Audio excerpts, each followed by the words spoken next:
껍데기는 가라. 4월도 알맹이만 남고 껍데기는 가라. 껍데기는 가라. 동학년 곰나루에 그 아우성만 살고 껍데기는 가라. 그리하여 다시 껍데기는 가라.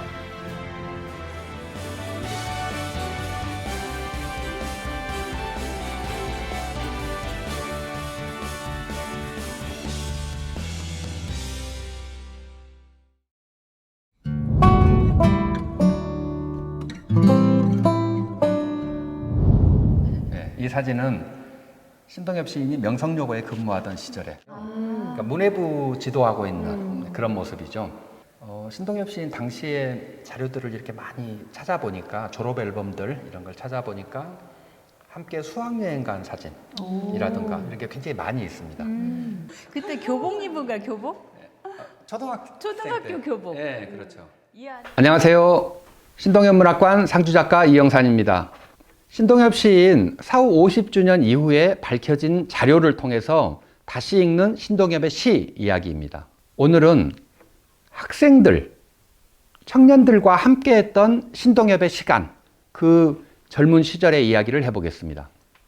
신동엽 시인은 1962년부터 69년 돌아가실 때까지 7년 동안 명성여고에서 야간부 국어교사로 근무를 했습니다. 가장 오랫동안 근무를 하신 거죠. 야간부 학생들을 한번 생각을 해보세요. 낮에는 일을 하고 밤에는 학교를 다니는 친구들입니다. 그러니까 이 살고 있는 삶이라는 게 너무 고단하고 힘들고 막 그러지 않겠습니까? 그런데 또 공부를 해야 돼요. 미래를 위해서, 다음을 위해서.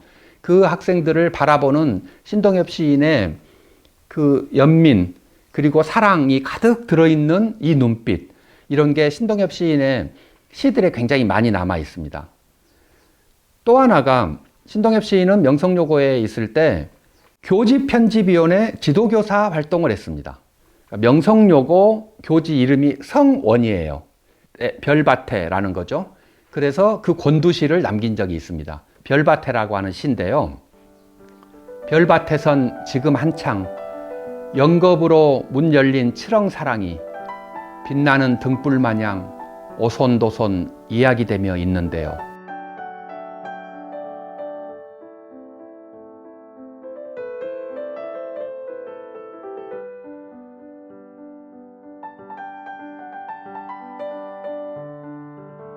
신동엽 시인이 학생들과 함께 생활했던 시절의 이야기인데 그 중에 대표적인 거 하나, 굉장히 놀라운 거 하나가 오페레타라고 하는 것을 쓴 겁니다. 오페레타 석가탑, 우리나라의 최초의 오페레타입니다. 이 석가탑에 글을 써서 학생들과 함께 공연을 했습니다. 우리가 다시 재현을 한 거지만 이제 50년이 지나서 재현했던 석가탑의 모습을 한번 보시겠습니다.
신동엽 시인이 글을 썼고 지금은 서울대 명예교수인 백병동 선생님께서 작곡을 하셨고, 그리고 당시 명성여고 학생들이 주인공이 돼서 공연을 했던, 그렇게 해서 68년도 5월에 국립극장에서 2회에 걸쳐서 공연을 했던 작품입니다.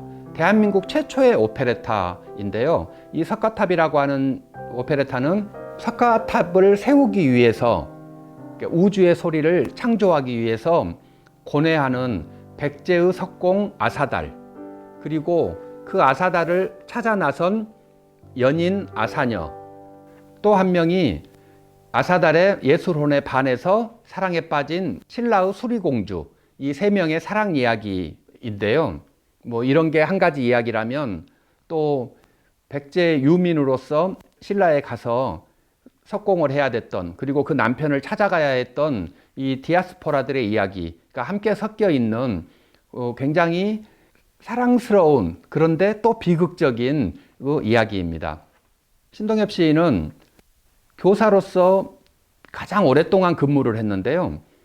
학생들과 늘 함께 생활을 하고 참 좋은 선생님이었다라고 그 당시의 기록에도 나와 있고 그러는데, 이 석가탑을 통해 동시대를 살아가고 있는 민중들의 삶을 재현해내고, 그리고 그들의 삶을 더 고양시키려고 하는 그런 노력, 그 예술혼도 놓치지 않았고, 또 하나가 학생들과 함께 공연을 하겠다고 생각을 하고 이거를 실행을 하고 국립극장에서 올려서 공연을 할 정도로 참 많은 애정을 쏟았다고 생각을 합니다.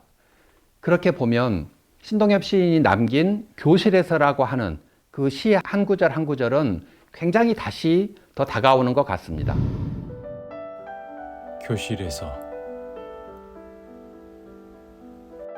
마음은 울고 있었다. 눈은 책을 보며도 뒷짐진 채 마음은 울고 있었다. 온 방안이 웃어 한푹 흐드러질 때도 마음은 노상 울고 있었다.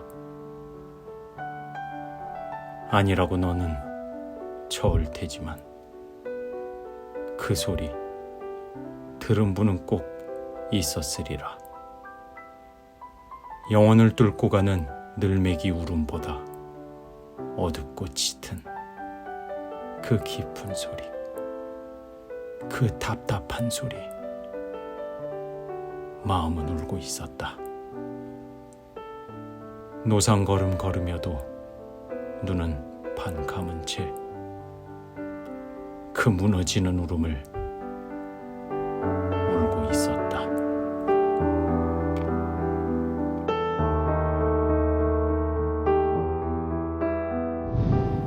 이제 교실에서라고 하는 시를 보면 아시겠지만 거기에는 늘매기 울음소리라고 하는 게 나옵니다. 늘매기 울음소리는 뱀이 허물을 벗을 때 나오는 소리입니다. 뱀이 허물을 벗는 거 얼마나 고통스러운 시간입니까? 그래서 그 울음소리가 밤에 울린다고 하는데요. 그런 정도로 지금 이 야간부에 와서 공부를 하고 있는 학생들은 낮에 일을 하고 밤에 공부를 해야 되는 고단한 삶을 살고 있습니다. 현실이 굉장히 고통스럽죠. 그런데 껍질을 벗고 이 탈피를 통해서 더 큰 세계로 나아가는 그 미래의 창창한 미래를 그리고 있는 이런 시대를 살고 있습니다. 그것을 신동엽 시인이 정말 애정 어린 눈빛으로 연민과 애정을 가지고 쳐다보고 있는, 바라보고 있는, 안아주고 있는 그런 시라고 저는 생각을 합니다.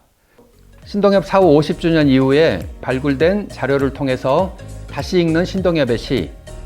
오늘은 신동엽 시인이 교사로서 생활했었던 시기에 국어 교사로서의 신동엽, 또는 오페레타 석가탑을 집필했던 학생들과 함께 공연했던 선생님으로서의 신동엽의 모습을 보았습니다. 감사합니다.